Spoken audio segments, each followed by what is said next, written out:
Hi, hello, and welcome to another episode of Black Girl Bible. I'm your host, Janae Imani, and today is Season 3, Episode 8, The Power of One Bold Yes, featuring Tytianna Clarke. And before we get into prayer, I just want to introduce you a little bit. I'm going to call you Ty. Okay. But Ty and I met at church, working at church, and we just clicked. Like, immediately. You're my girl. And just like in the thick of it at church and just working and all that comes with being in ministry. But I just feel definitely like God placed you in my life for a reason. I feel like you're just somebody that I can lean on. I know that I have been praying for a while, like, God, I need some people that, that really can help me like on my faith journey just by being there and being a friend and witnessing you on your journey. So you've been that for me. I don't know if I've really told you that, likewise. But you've definitely been that for me. But yeah, if there's anything you want to tell the people about yourself before we get into everything. Sure. So as she mentioned, I'm Tytianna, or known as Ty. I am a DMV girl, so Yes. I currently reside here in Georgia, which is where Janae and I met, obviously. But I am from Maryland. And I feel like I would just describe myself as a multifaceted woman of bold faith, and a steadfast being too. But yeah, just a snippet of who I am. That's right. Let's go ahead and pray, and then we'll jump into all things. We're talking about Rebekah today, so we'll get into all things Rebekah. God, I thank you for this day. I thank you for bringing us here. I thank you for allowing us to get here safely. I pray that the conversation that we have today not only blesses each of us and gives us a new perspective on you and who you've called us to be, but that whoever may be listening to the podcast today, Father, I pray that you are in the room with them. I pray that you are able to comfort them and to guide them and to show them who you've called them to be, Lord. I pray that they can feel confident in their relationship with you and who you've called them to be. And I just pray that as a whole, we all develop more and more as women of God, and that we are able to be a good representation of you, Lord. In Jesus' name, amen. Amen. We'll start off just with a little brief description of who Rebekah was, just for those who may not be aware. She was the daughter of Bethuel and sister of Laban. She becomes Isaac's wife. Yep. And she was definitely known for her beauty, her kindness, and hospitality. But we'll see a little bit where she struggled with favoritism and manipulation as well. So as always, I recommend that you all read the full scriptures on your own and see what God is telling you about it. But you can find Rebekah in Genesis chapter 24, chapter 25, verse 19 through 34, and Genesis chapter 27. So we'll look at some of the scriptures, but we're not going to look at all of them. I want to start at Genesis chapter 24, verse 3 through 6. So verse 3 says, "Swear by the Lord, the God of heaven and earth, that you will not allow my son to marry one of these local Canaanite women. Go instead to my homeland, to my relatives, and find a wife there for my son." The servant asked, "But what if I can't find a young woman who is willing to travel so far from home? Should I then take Isaac there to live among your relatives in the land you came from?" "No," Abraham responded. "Be careful never to take my son there." So for me, I just thought that this was a good place to start and a pivotal part of the story, just because I was like, ooh, okay, there's already a pull there. There's already a specific call and purpose in what's going to happen. And we'll kind of see how Rebekah was able to step up. Okay, if we look at chapter 24, verse 14 through 15, we'll kind of get to see how Rebekah was placed in the right spot at the right time, divinely by God. 14 says, "This is my request. I will ask one of them, please give me a drink from your jug. If she says, yes, have a drink, and I will water your camels too. Let her be the one you have selected as Isaac's wife. This is how I will know that you have shown unfailing love to my master." Before he had finished praying, he saw a young woman named Rebekah coming out with her water jug on her shoulder. She was the daughter of Bethuel, who was the son of Abraham's brother Nahor and his wife Milcah. I always struggle with names. The servant was setting it up and not questioning God, but just praying to him and asking for that clarity. And I know for a while I kind of felt guilty about doing that. I felt like I was doing something wrong. I don't want to question God. I don't want to feel like I'm testing God. But I think when I see moments like this in the Bible, I do like to just highlight them, because as a person who's trying to do something right but not really sure what to do, it's God, you gotta show me something. Yeah, we need something to go off. I need I need something. Yeah. And so seeing how he was able to do that, and then a couple verses down, we see God answer it exactly how he asked before he was even finished praying. I'm like, God, you. He knows his children. He knows we're going to have questions. Yes.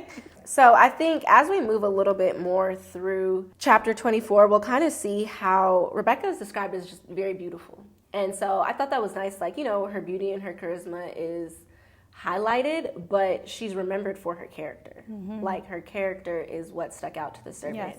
Her character is what solidified, you know, like her role in becoming Isaac's wife and being able to be that support for him and following the lineage of Abraham, you know. While she was very beautiful and it was something that was noted, that wasn't the, like, there was more to her. There was more to her story. Yeah. We focus so much on the next and what God is trying to reveal to us that we forget that the most vital part is doing the work. Yeah. And Rebekah was doing the work.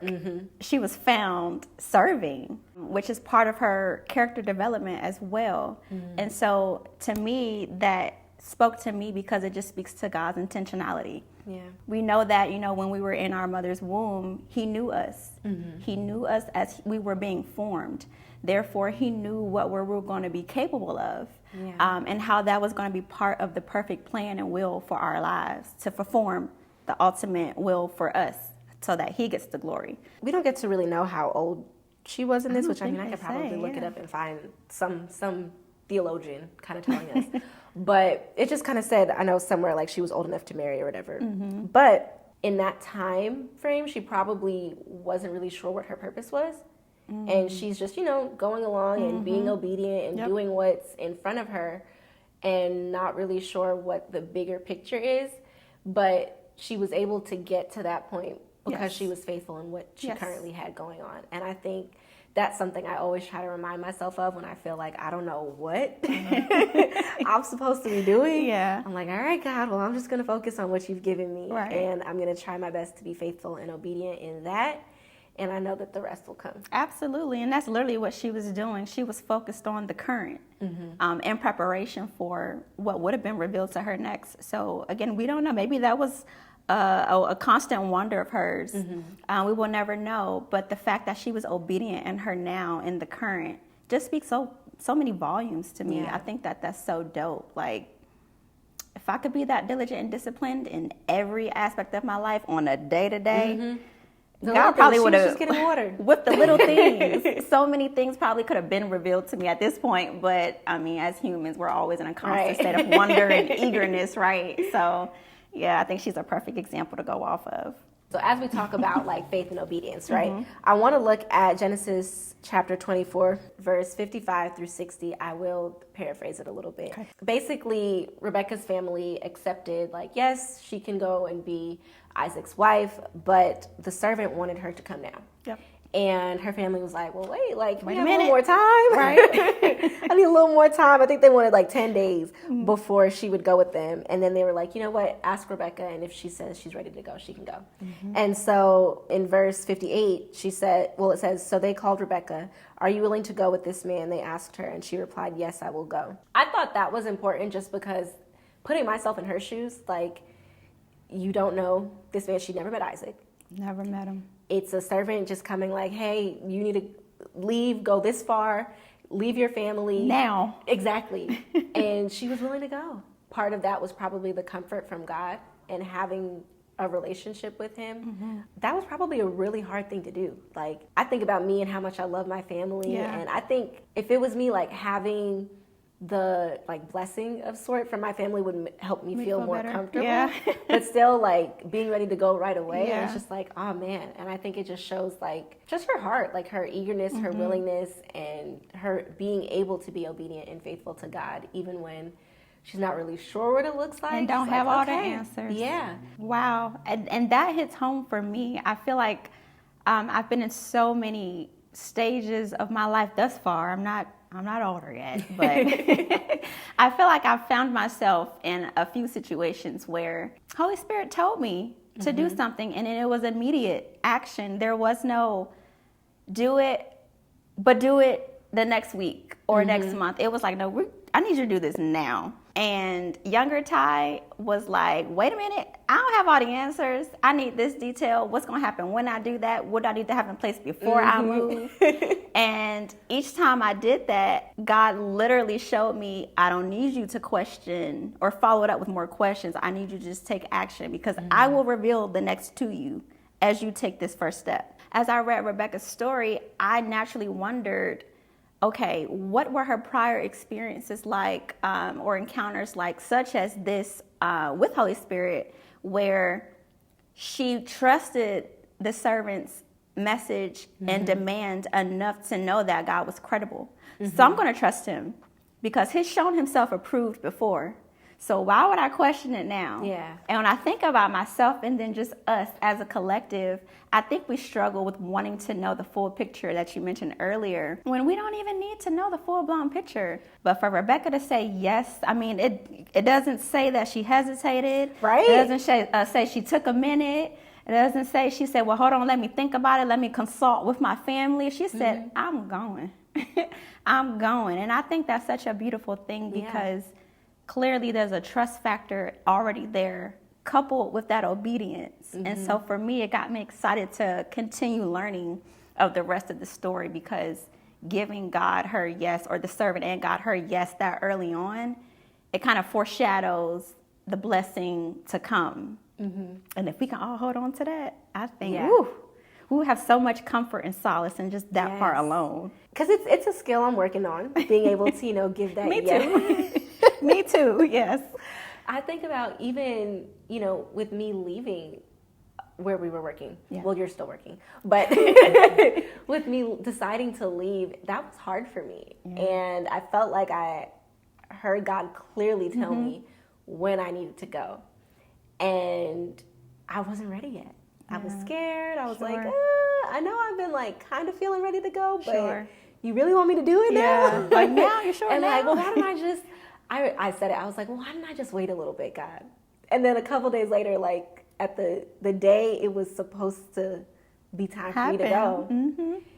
And I wasn't ready to go. I felt like everything just fell apart, and I was like, wow, maybe I should have just listened to God. And so, it all worked out, but I definitely, looking back on it, I'm like, I know when God tells me something. Yeah. I think sometimes I doubt, but it's like, no, I know how to hear God's voice. I know when he tells me something, and I need to be able to just trust it. Yes. And give my yes when I'm unsure. For sure. When I don't know the next step, and when I'm uncomfortable. For sure. Still be able to do that because of everything that he showed me in the past. Yes. I get there, but it takes me a little minute. It's okay. And he I'm knows trying that to about decrease us. that time.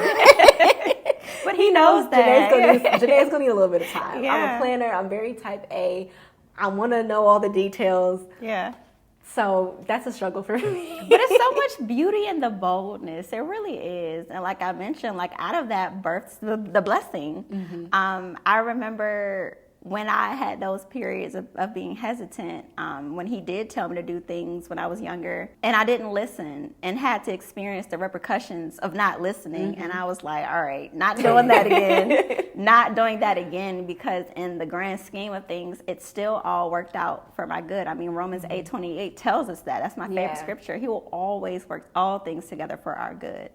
And it's just on us to follow the instructions. I remember, similar to you, my former place of employment, I was working there thinking that I was about to be there in the long haul. I had everything set up, and God said, leave. I said, okay. And it was literally like that, okay. Because again, I remembered what it would have been like to not listen. But then I also had encounters at that stage of what it did feel like to listen. And I know I wanted that again. I wanted to experience that. I didn't want to experience what it was like to not listen. And I remember coming home and telling my husband, babe, I got to go.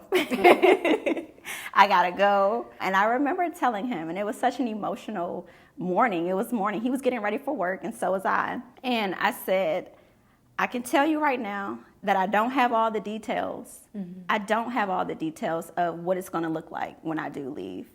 But I need to know that you're in it with me and you trust God in this, because this is direction given to me from him. And he was all in. He said, I got it. that's what he said. That's what we're going to do. And we're going to be right here and you're going to get through it. There was no hesitation, because if there were, who would have known where I would be today? Yeah. I wanted to highlight chapter 24, verse 67. So 67 says, and Isaac brought Rebekah into his mother Sarah's tent, and she became his wife. He loved her deeply, and she was a special comfort to him after the death of his mother. So I just thought this was like a little thing I wanted to just highlight, because immediately, like when Rebekah got there, her first moments, as being his wife, she was able to be a support that he needed, and that maybe he didn't even realize he needed at that time. Yeah. And just the purpose and intentionality that God has when he aligns us with someone else. And, I like to call them purpose partners, but, having that relationship and that dynamic, and she was able to be there for him because she was obedient. And so even like what you were just saying about, you and your husband, like in that moment of you hearing something from God, he was able to be there and be like, I got you. Yeah. I'll support you. Like, I know it's crazy and we may not know what happens, but I'm there. And I think being able to have that with someone is so important. For sure. And so we kind of see a little bit of that dynamic just with her and Isaac as well. So I thought that was cool. Absolutely, absolutely. And even the beautiful thing about this, she had no awareness of who this man was. The revelation that his lineage had received, that through her was going to be fulfilled, and the fact that she was still on board with the calling, I think it just speaks volumes, because everybody is impacted to one person's yes. Ooh. That's deep. That's deep. Because I think about that a lot. Like, your purpose isn't just about you. It's not. It's way bigger than you. Me not saying yes can impact and affect so many other people. Because we're all linked. Yes. Our life is literally not about us. I know we like to think that it is, but we're all interconnected, and we have a hand in his will on another person's life. So everything that we do is vital, it's essential, and it impacts the people around us, especially those that you're closest to. So this was just a little piece that I thought was interesting as I was reading it, and I kind of wanted to know what you thought about it. Okay.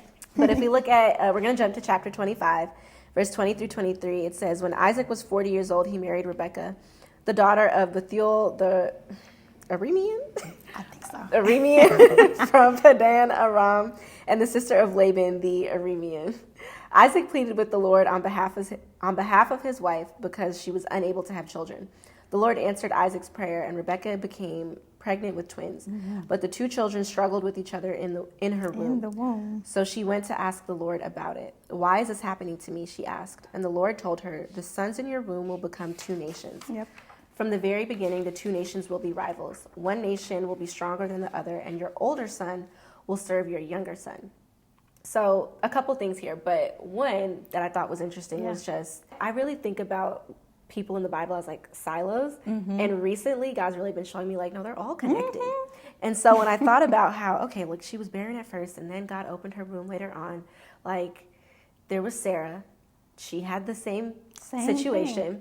And then I was also reading a little bit like Leah and Rachel, and they had a similar thing. And I'm like, this is the same family. Pattern. Like, so in the same generation, like we see that. And I just thought it was cool too, just how like faith like builds on as you go through generations. For sure. And so I thought it was kind of cool to see that with her. Yeah, and even with the story of her two sons, her children, Leah's children, like there's this juxtaposition of the children in itself. Who is the good kid? Who's seen in the good light, right? Versus who is, deviating away from what parents would expect them to be, right? But again, speaking to God's intentionality, it foreshadows humanity.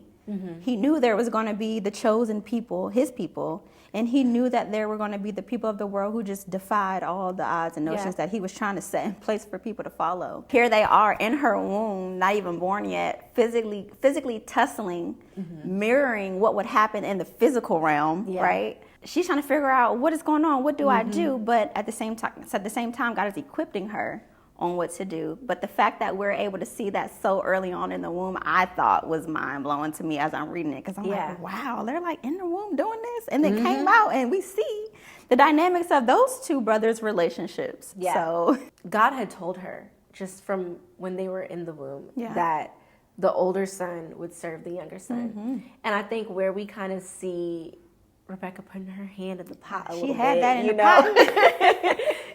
She heard a word from God, and I think kind of jumped the gun a little bit and tried to make it happen the way she thought it should. And at the same time, she probably thought she was doing what God had said. And I think it can be easy, like, for us to fall into that sometimes. Like, and that's what I was saying. I think that's why God doesn't tell me everything, because He knows what we I'm gonna gonna do put my with hand in the info. pot and start mixing stuff He up knows that's what not we supposed gonna to be do with done. that information. As his children, he like, you're not ready for that yet. So I just thought that was interesting. Like, she had that opportunity, but like Yes. God told her. Yeah. I wonder how long it was between like them being born and all of this happening with Jacob and Esau. It was probably maybe like, could have been 20, 30, 40 years. It could have been a long time. And so even just having that patience of knowing that God gave you a word and being able to be steadfast and hold on to it for such a long time, she probably got a little impatient. Oh, and was like, absolutely. oh, this is the moment I've been waiting for. This is the moment. And let me really, go ahead and... wasn't even supposed to be like that, but the cool part about just who God is, oh my goodness, because you continue to learn so much about Him in itself, like as you're reading their stories, His sovereignty. Because even in her having her hand in the pot, His perfect will still was done. It was still performed. Right. Since we were talking about her hand in the pot, let's take a look at it. So chapter 27, verse 14 through 17 says, So Jacob went out and got the young goats for his mother. Rebekah took them and prepared a delicious meal, just the way Isaac liked it. Then she took Esau's favorite clothes, which were there in the house, and gave them to her younger son Jacob. She covered his arms and the smooth part of his neck with the skin of young goats. Then she gave Jacob the delicious meal, including freshly baked bread. So here we kind of see where she took matters into her own hands, and she was thorough, down to covering his arms. Very detailed. She knew what Isaac was going to expect. She knew the characteristics of both of her sons, and she's like, okay, this is how you need to be set up going into that situation. So I got you. She was creative. She was observant. She was a woman gonna figure it out. Literally, all the things. If we skip down to verse 41 through 46, again, Rebekah does a little bit of manipulation to save Jacob from Esau, because he was mad. Like, you just got my birthright taken from me. That's my blessing. Like, you did what? He probably had plans lined up. And so Rebekah felt like, again, she had to intervene to save her son. And I think that's where you kind of get to see like that nurturing aspect of her. And she cared about her family. She did. Like, she loved them, and she was acting in a way where she was trying to do what she thought was best. And I think in that we kind of see how maybe sometimes like we can learn to take a step back and go to God and kind of see, all right, God, like, how do you want this to go? I know what I see, I know what I feel, but maybe that's not exactly what you want me to do. And so I think she could have maybe taken a step back and waited on God. For sure. Maybe it would have played out differently. Maybe. We don't know, There's that trust and obedience factor again, taking your hands off of it, because maybe He's trying to reveal something else to you, and maybe what you thought or would have preferred would have played out, but you didn't give God a chance. But that's just who I guess mothers are, and that's life. We get to see how she, in the beginning, had that bold and confident yes, and then we also see how she wasn't like that all the time. No, there were some moments where she struggled. There were some moments where she wasn't sure, or even though she knew what God said, she wasn't able to fully trust Him and His timing in it. And so for me, that's just showing us like she's human. We're all human. You're not going to get it right every time. That's okay. God still loves you. That He is still okay. cares for you. Whew. Yes, and He's not going to leave you out there on your own. He's not. When it happens. He's a redeemer. What it means to just trust Him, because He's credible. He's credible time over, time over, time over. He's credible. So He shows us again and again and again that we can trust Him. And oh wow, we'll take a little sidebar. I just thought about how. So I coach gymnastics, and I think about sometimes with my girls, they're like 8 to 11, that age range. Okay. And recently, right, some of them, they've been scared of some of the skills that they're learning, and I'm like, I'll spot you, like I'm here to help you. I got you. And they'll look at me and they're like, oh, well, I don't know. And I'm like, have I ever dropped you? Okay. I am always here. I spot you. Every I time. hold you. I comfort you when you need it. So why doubt me now? I got you. And I was like a little frustrated and annoyed, because I'm like, can you give me some credit? Am I not credible? I do my job every time. And here you are doubting You're me. still doubting me. And in this moment, I just thought about it like, That's the I do that to perfect God all the example. time. That's the perfect example. Yes. That's literally us with him. He's looking at us like, can I get some credit? have I ever failed you? Yes. Why do you choose now to doubt me? Yes. And like, because I do the balance of, okay, I need to comfort you in this moment, or I need to push you a little bit in this moment. And I think about it like God does the same thing with us. He's like, okay, I get it. I'll comfort you. And in some moments he's like, you got to grow through this. Like, I need to push you to get you to that next level. Yeah. It's all character development. Even us. It's human development. We will go through these things for him to show us what he's really intending to show us, even when we're in our own way of not seeing it or getting it. Yeah. He's like, all right, I'm going to show you. Because God was very intentional about which son he knew would ultimately like carry the promise, right? Yep. And I wonder, like, did he show Isaac that? Or how much of it did he show Isaac? Like, we don't really get to see where Rebekah and Isaac may have talked about that. Did she share with him? Like, what God had told her at that time? I don't know. And so we don't know. It's like there could be something, in that dynamic where she felt like she had to do that because maybe Isaac didn't understand, or he didn't want to go with it because he was like, no, the firstborn is supposed to have it. And she's like, well, God said. And so still, I definitely believe had she not, God would have orchestrated something, But that could have been part of her thought process. That's a good point. What was Isaac thinking? Yeah. I would like to assume that Isaac would have been receptive towards it because ultimately, it was Abraham that gave the servant the direction to go find her, because we know that, as the father of over the nations, through the continued lineage, all would be blessed, would continue to be blessed. So if Isaac trusted his own father for what he heard from God himself, here comes your wife saying what she heard from God. I wonder if that would have made him more open to receiving that, because again, he didn't fail your father. Yeah. And what the many nations that he was leading it over during that time. So if God is speaking to your wife, why would you doubt?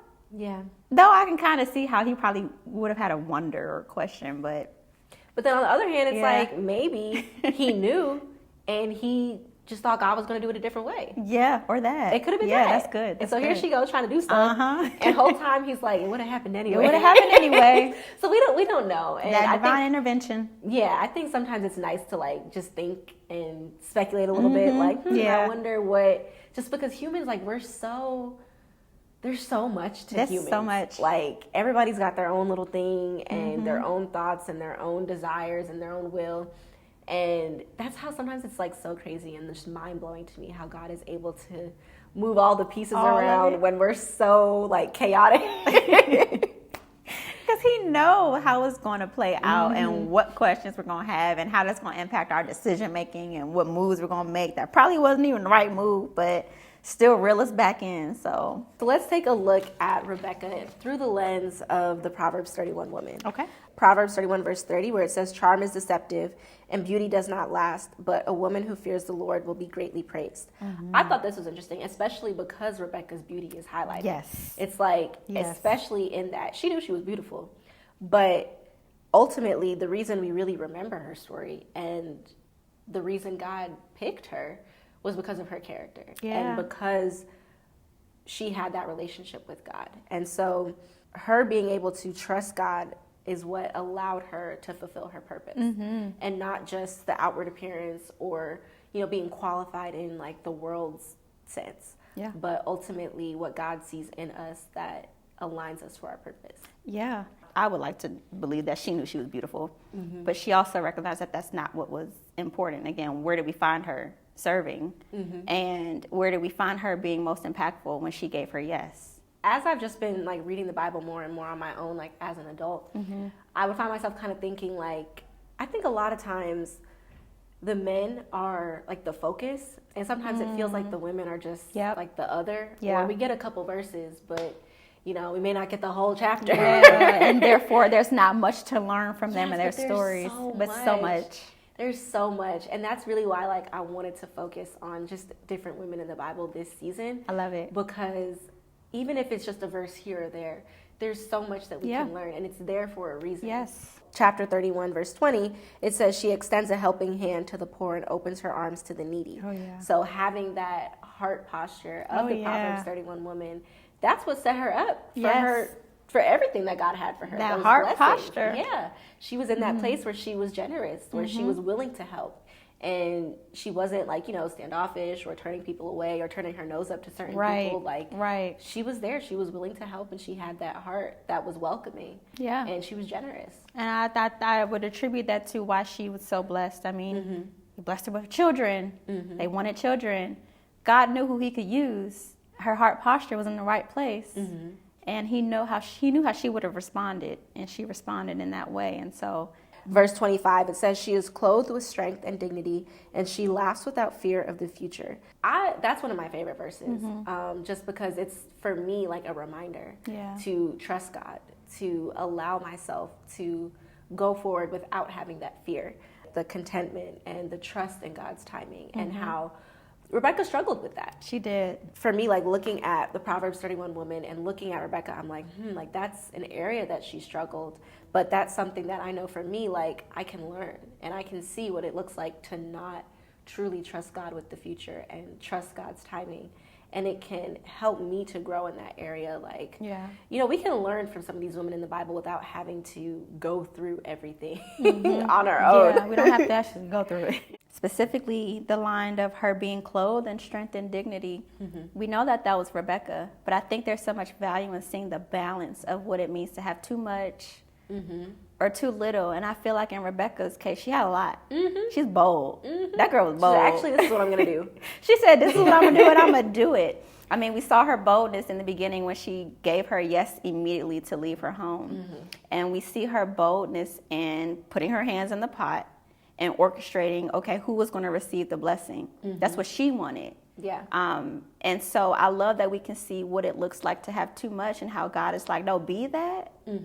But in this have way. That, but in this way. Let me guide you. Let me guide you, because sometimes we think we can have it all, and he blesses us with our attributes and our characteristics, but it's not meant to be abused. It's meant to reflect that in a positive light, the right amount of light, and exude that in the right way as you come in contact with people, as you interact with them. And seek God when it comes to your characteristics and attributes, because I think sometimes you can feel like, oh, you like this about yourself, or maybe you don't like this, or you feel like you're too much in this area. And God uniquely made you who you were supposed to be. He made you like that, and he made you in his image. And so it doesn't necessarily mean it's a bad thing. It's just may Not mean at all. He needs to guide you so that you utilize that and use that in the right way. Exactly. Yeah. But it's in you for a reason. So we'll look at this one question. How can you trust God's timing and avoid taking matters into your own hands? I think for me, it's working on the skill of patience. Like, absolutely. Patience, but also faithfulness. Like, it can be easy, like, during that time where you're trying to be patient, to then start doubting. Like, well, was this really God? Yeah. Is this really what he told me? And so being able to trust God and remain faithful, even when you have to be patient for who knows how long. For sure. For sure. I think for me, that's really good, too. For me, I tend to focus on what are you trying to show me to do, or just in general, what are you trying to show me, as opposed to what are you trying to show me about me? What do you need me to see about me?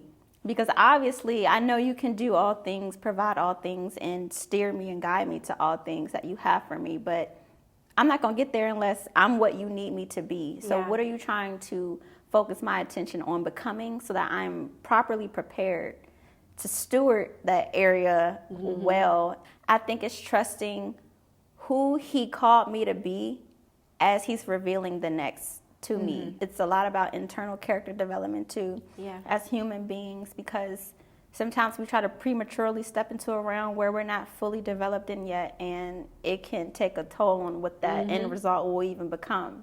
The experiences that God gives us or allows us to go through shine light on different areas of our life and of our character that we have to work on. And so some seasons it's great. It's like, oh, I love this. But other seasons it's like, can we point the light over here? Can we go over here? Because this ain't it. I actually don't want to do it. I don't want to talk about this. I don't want to deal with this. And God's like, no, you need to. We need to. Because I'm bringing you here. And you've got to figure this out before you get there. Because this is over here is going to require that you fix this over here. You're going to store everything over here if you take that over there. So much, I'm going to call it baggage. If you take the baggage over there, not even air quotes, it is baggage. He doesn't want you to take that over there. And so, if you just trust the time that he has you in the now to focus on what it means to become what he wants you to become, I think that'll naturally develop the confidence within you to trust him as that credible person and being that he is. That's pretty much all I have for y'all today. This is for you. Thank you just so much for your time and for being here and supporting me and just showing up even when you have a lot going on. It really means a lot to me that you're here. So I definitely wanted to just give you a little gift. Thank you. And I am giving you one of my devotions. Ooh, I get a devotion. Yes. But I want to encourage you all to check it out. It's at blackgirlbible.com. You can get a 30-day devotional on becoming like the Proverbs 31 woman. And just as we talk about, like, you know, looking at different women in the Bible, and today we looked at Rebekah, but there's so many stories, there's so much in you that God really wants to develop, and I believe that this book will help you to do that. So that is all that I have for today. I hope that you all really enjoyed it, and I will see you in the next one. Bye.